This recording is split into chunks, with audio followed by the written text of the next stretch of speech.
Dalam ruangan ini, tidak ada perbedaan antara malam dan siang.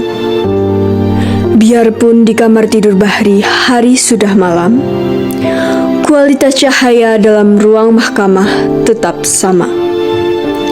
Murni datang, diantarkan seorang petugas pengadilan. Ia berhenti sebentar untuk memandang wajah suaminya. Nyonya Murni, silakan.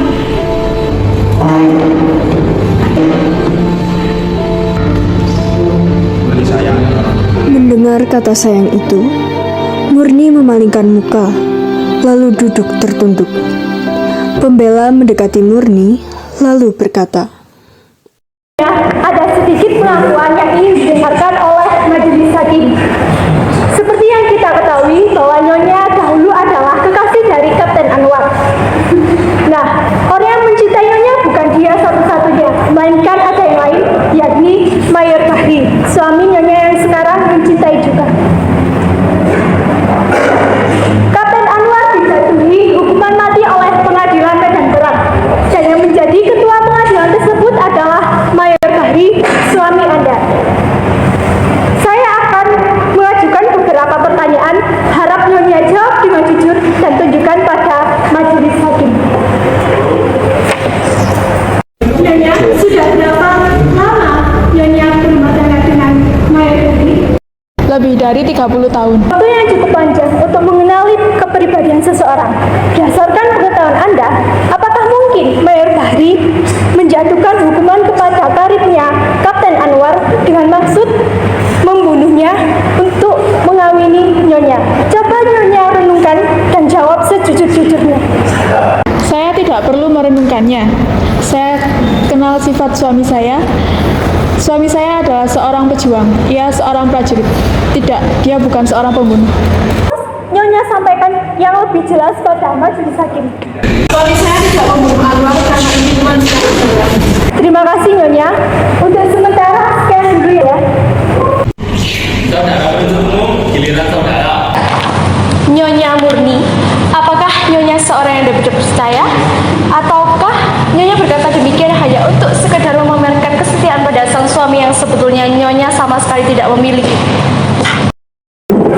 Yang mulia, saya keberatan atas ucapan yang disampaikan oleh saudara penuntut umum.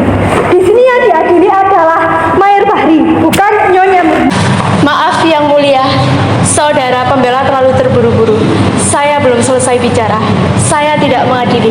Saya hanya membuat suatu simpulan. Teruskan saudara penuntut umum. Setelah saudara Anwar meninggal, berapa lama Nyonya Murni menikah dengan saudara Bahri? Ayolah Nyonya Murni. Menurut keterangan yang kami dapat, Nyonya sangat mencintai saudara Anwar. Apa benar begitu? Begitu cintanya Nyonya terhadap saudara Bahri, yang mana lamaran saudara Bahri yang pokoknya lebih tinggi dari saudara Anwar Nyonya tolak. Saya tidak tahu kepastian ini, tidak penting dalam hal bermesraan. Tetapi, biarpun kepastian ini tidak penting dalam hal bermesraan, tidak akan aneh jika saudara Anwar dengan Nyonya Murni bersimpati untuk sehidup semati itu biasa. Memang begitu biasanya anak-anak muda dalam kisah percintaan. Lalu dia meninggal. Beberapa bulan kemudian, Nyonya menikah dengan saudara Bahri. Benar begitu? Berapa bulan kemudian Nyonya menikah dengan saudara Bahri? 2 bulan. Keras sedikit. 2 bulan. 2 bulan? Hebat sekali kecintaan Nyonya terhadap saudara Anwar. Belum lagi jasadnya membusuk dalam kubur. Nyonya sudah berpaling dengan laki lain dengan begitu mudah, terutama dengan saya. Perempuan apa Nyonya sebetulnya? Pengobrol cinta yang dengan mudah pindah dari lelaki satu ke lelaki yang lain. Disebut apa itu? Pebohong? Pendusta? Atau penjual mulut manis? Saya keberatan atas pertanyaan-pertanyaan yang diajukan oleh saudara penuntut umum. Yang saya kemukakan bukan satu. Jika boleh saya bertanya pada saudara pembela yang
Setelah Anwar meninggal, saya hancur luluh.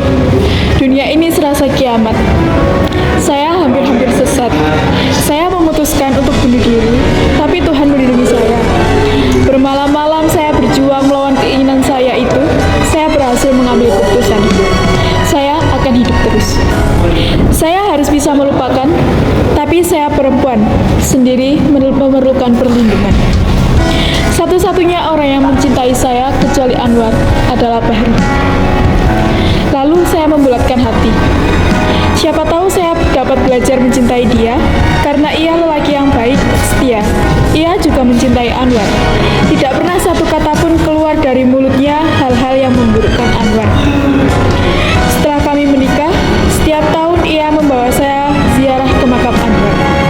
Mula-mula saya mencintai dua orang lelaki, tapi kenyataannya saya mencintai seorang Bahri. Lalu mana tempat saudara Anwar?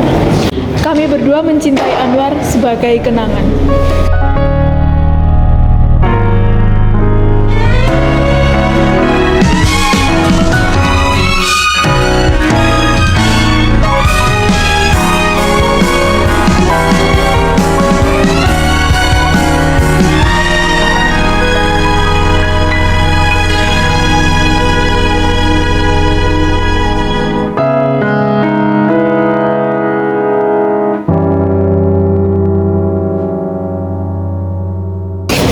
Terima kasih, Nyonya.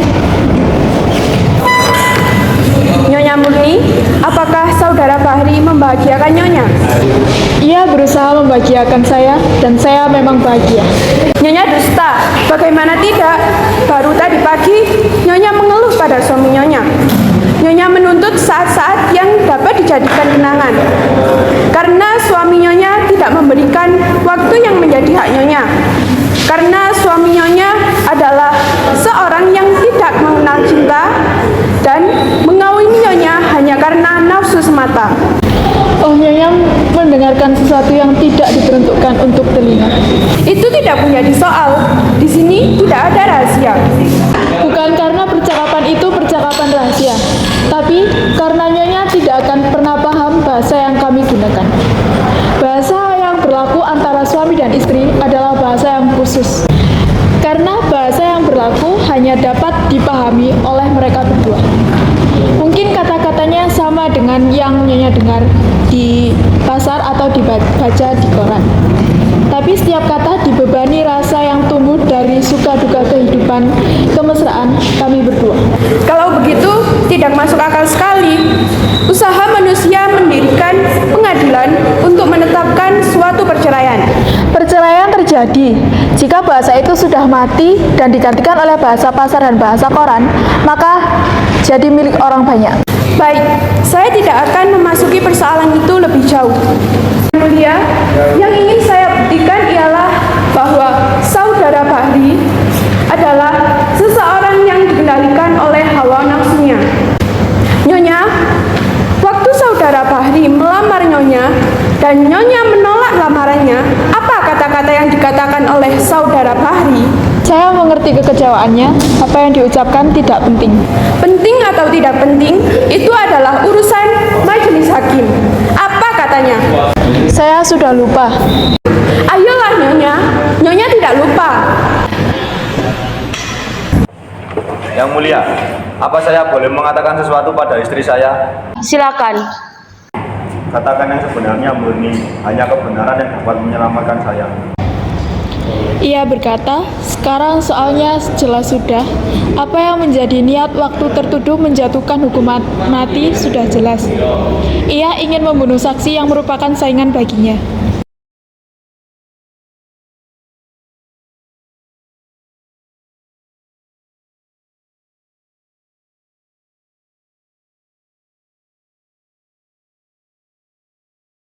Bapak Hakim yang mulia, apakah boleh saya menunjukkan sebuah bukti? Saya kira tidak perlu lagi. Yang mulia, apapun keputusan yang akan Anda jatuhkan, satu hal yang harus pasti, keputusan tersebut harus berdasarkan tindakan. Dunia sudah terlalu syarat dengan skala yang bersangka.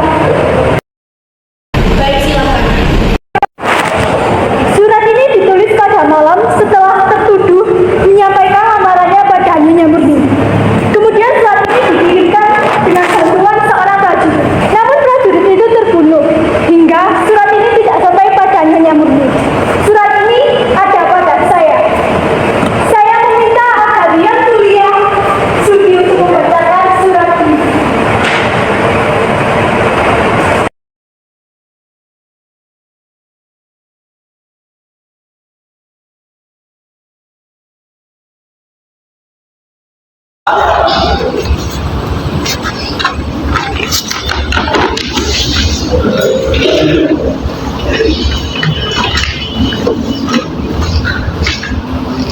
Adinda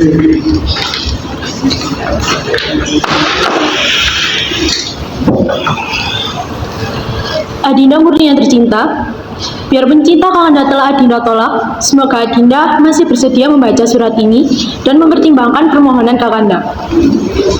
Kakanda minta maaf atas ucapan yang Kakanda lontarkan di hadapan Adinda.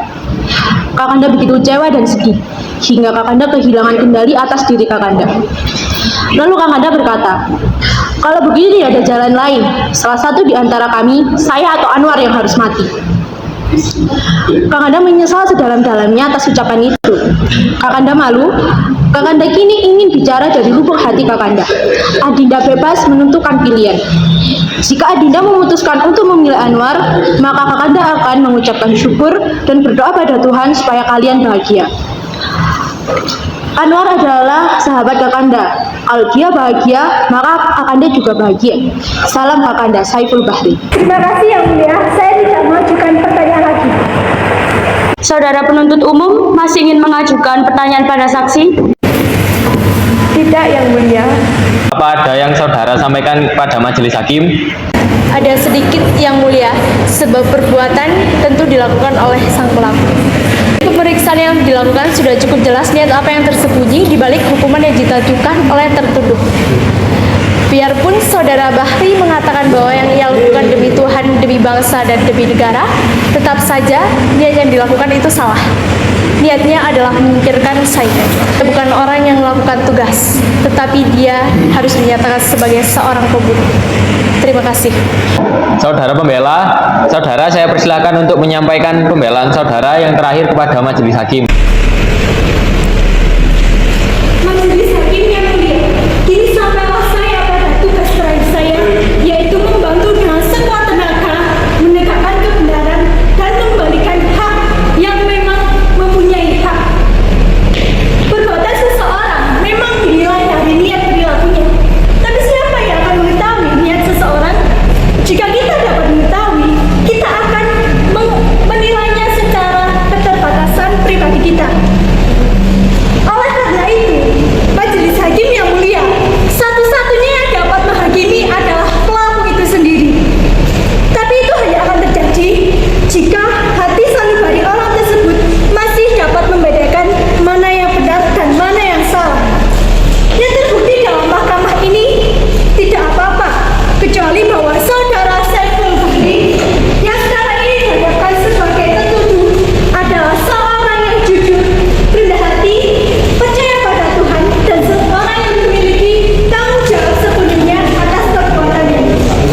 Oleh karena itu, pada tempatnya, jika keputusan pengadilan ini dikembalikan pada hati sanubarinya sendiri, saya yakin Majelis Hakim akan mempertimbangkan ini. Terima kasih. Majelis hakim akan mengundurkan diri untuk bermusyawarah dan mengambil keputusan. Dengan ini, sidang akan saya undur beberapa saat.